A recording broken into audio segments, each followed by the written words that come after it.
S সবাই কেমন আছেন? দেখেন এই পাথরগুলো এত পিছলা, পাও রাখা যায় না।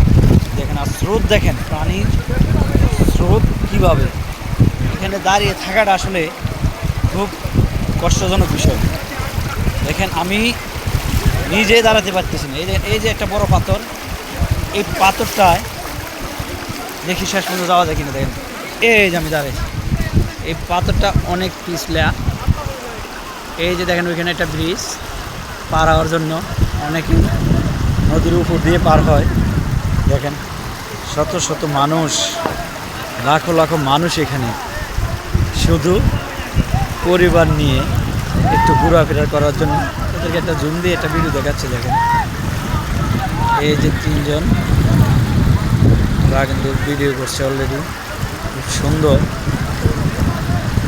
দেখেন অনেক ভালো লাগবে আপনাদের এই জায়গাটা আসলে।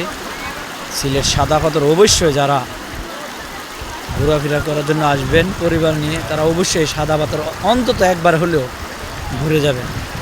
আপনাদের অনেক ভালো লাগবে এই সাদা পাথর। আর একটু শীত কম হলে আর একটু বেশি ভালো লাগবে। এখন তো একটু বেশি শীত, মানুষ এমনি তো শীত, তারপর পানিটা আর এত ঠান্ডা পানি বলার বাইরে, বেশিক্ষণ পানিতে থাকা যায় না।